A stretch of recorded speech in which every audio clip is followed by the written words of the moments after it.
बाईसी से इसी बाईसी high school से मैट्रिक करने के बाद बीएससी पटना में किया, फिर बी फार्मा दिल्ली से करने के बाद एलएलबी अभी आपके मधेपुरा यूनिवर्सिटी करने के बाद 2015 से हम लोग राजनीतिक रूप से इस एरिया में हैं और काम करते आ रहे हैं। अभी हमारे बगल में डॉक्टर साहब बता रहे थे कि बिहार में बहार है, नीतीश कुमार है जो नारा के बल पर पिछले 20 साल से सत्ता में है।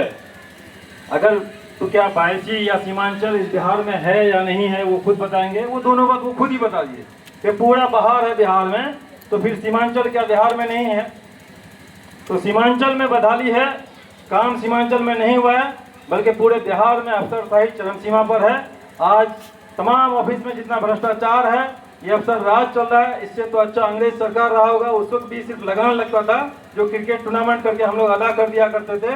आज अगर फिर पूछा जाए तो हम लोग का वही लगान वाला सिस्टम सही था कि आज म्यूटेशन के नाम पर भ्रष्टाचार जो हो रहा है, परिमार्जन के नाम पर, FIR के नाम पर, जन्म प्रमाण पत्र के नाम पर, मृत्यु प्रमाण पत्र के नाम पर कोई काम बिना पैसे का नहीं होता है। इसके जिम्मेदार सिर्फ ये अफसर राज के नीतीश बाबू हैं जो सत्ता के नशे में चूर हैं, और वो सत्ता ही नहीं बल्कि और किसी नशे में चूर हैं। उनके जो पदाधिकारी इर्द गिर्द हैं वही लोग तरह तरह का कानून बना रहे हैं। अभी कुछ दिन पहले एक कानून बना मिट्टी काटने का, उसको पता नहीं कि यहाँ सीमांचल में पूरे बिहार में मिट्टी कहाँ से काटा जाता है और कैसे इंदिरा आवास का घर बनेगा। तो ये उनके जो अगल बगल में जो IAS रिटायर्ड लोग हैं वही लोग कानून बनाता है और इसी के हिसाब से ये नीतीश कुमार जी सत्ता चला रहे हैं। और हमारे बगल में MIM के उम्मीदवार गुलाम सरवर साहब जिसकी बात कर रहे हैं कि वो इंसाफ करने के लिए 2015 से आए, तो 2015 से 2020 तक यही गुलाम सरवर और यही शाहनवाज जिलाध्यक्ष थे उस वक्त MIM के, खूब मेहनत किए थे बारी बारी घर घर गांव जा करके कि बायसी के उन तमाम लोग जो पिछले 45 साल से ये चरिया बढ़िया देख रहे हैं, चरिया बढ़िया के विधायक से आजीज वो ये है कि बीजेपी को हराने के नाम पर सिर्फ वोट लिया करता था, उसको हराने के लिए, उससे निजात पाने के लिए हम दोनों मिलकर के गांव जाके काम किया और बताए। और उन तमाम लोग जो बायसी में नया नेता चाह था उन तमाम लोगों के जज्बात के साथ खेला, उनके साथ इंसाफ नहीं किया, बल्कि सरवर के साथ भी इंसाफ नहीं, मेरे साथ भी इंसाफ नहीं किया। और वो आदमी सिर्फ मोदी और योगी से इंसाफ की उम्मीद करता है, वो सरवर और शाहनवाज के साथ इंसाफ नहीं किया। बायसी के उन तमाम 60,000 वोटरों के साथ और 10,000 कार्यकर्ताओं के साथ इंसाफ नहीं किया। वो इंसाफ की बात करते हैं तो जनता जान चुकी है, और जनता इसके बावजूद भी बायसी और डगरवा और टोली के जनता ने लब्बैक कहा उनके इस पर कि आपने जिसको टिकट दिया हमने जिता कर दिया है। आज बायसी में अगर MIM का विधायक है, राजद का विधायक नहीं है, बायसी में जो भी आज विधायक है वो राजद का नहीं, वो MIM का है।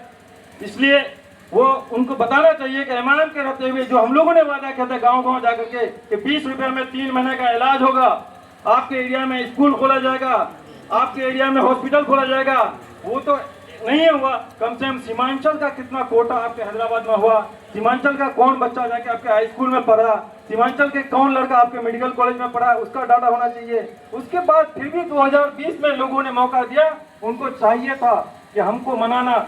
आप पूछ लीजिए इनसे कि हम दोनों को मनाया तक नहीं किया था। ये जिलाध्यक्ष प्रबल दावेदार, हम दोनों साथ में थे, मनाया तक नहीं किया था। इतना एरोगेंस तो राजद में भी नहीं होगा। आज राजद के 2 उम्मीदवार यहाँ पर हैं, एक को टिकट मिलेगा तो दूसरे को MLC का ऑफर दिया जाएगा, लेकिन MIM जो इंसाफ की बात करती है वो हम दोनों को एक जगह टेबल टॉक भी नहीं कराया, मनाया तक नहीं किया था। न टिकट देने से पहले, न टिकट देने के बाद, न जीतने के बाद। अगर अवैसी साहब मेरे घर में आ गए होते, एक कॉल कर दिया होता तो हम MIM के साथ रहते। लेकिन इतना बड़ा एरोगेंस जो हमको नहीं लगता है कि आज तेजस्वी प्रसाद में एरोगेंस के नाम पर फेमस है, क्योंकि ये बहुत कम उम्र में राजनीति में आ गया है, बाप के सोने के चम्मच के घर में पैदा हुआ है, तो उनको भी उतना एरोगेंस नहीं जितना इनको होगा। तो अवैसी साहब को चाहिए था कि 2020 के बाद जस्ट सीमांचल के बायसी के उन तमाम लोगों का शुक्रिया अदा करने के लिए आना चाहिए था कि आपने हम पर भरोसा किया है। आप रुकनुद्दीन को वोट नहीं किए, हमको किए, अवैसी को वोट किए हैं। यकीनन आप 60,000 वोट, 68,000 वोट आया था, रुकनुद्दीन साहब का सिर्फ 8,000 वोट हुआ था। 60,000 MIM के जज्बाती लोग थे जो बदलाव के लिए, एक नया नेता के लिए तैयार हुए थे। लेकिन लास्ट 10 दिन पहले टिकट दिया गया था और उनको शुक्रिया अदा करने के लिए आना चाहिए था, लेकिन वो आए नहीं। वो आए कब? जब रुकनुद्दीन साहब 2022 में पार्टी छोड़ के चले गए, तो इसी मदीना मार्केट में आके रुकनुद्दीन को अनाप शनाप बयान दे रहे हैं, उसके बाद आप 2024 में आते हैं अख्तरुल ईमान का वोट मांगने के लिए, जो आपका सभा हुआ था शरीफ वाला दरगाह में हुआ था, खानका में हुआ था। उसके बाद आप अभी आने वाले हैं सिर्फ 25 में इलेक्शन लेने के लिए। तो आपको भी मौका दे दिया है। जिस तरह से राजद को 1990 से लेकर 2005 तक जिस जंगल राज को हटाने के लिए यहाँ के लोगों ने नीतीश कुमार के अफसर राज को मौका दिया, सुशासन बाबू के नाम पर अफसर राज के लिए दिया, तो वो जंगल राज भी लोगों ने देखा है, वो अफसर राज भी लोगों ने देखा। अब लोगों को जनसुराज देखना है।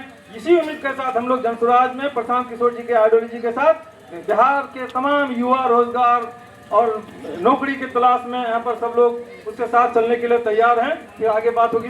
बहुत बहुत धन्यवाद। हमारे बीच अब्दुल राजिक मौजूदा विधायक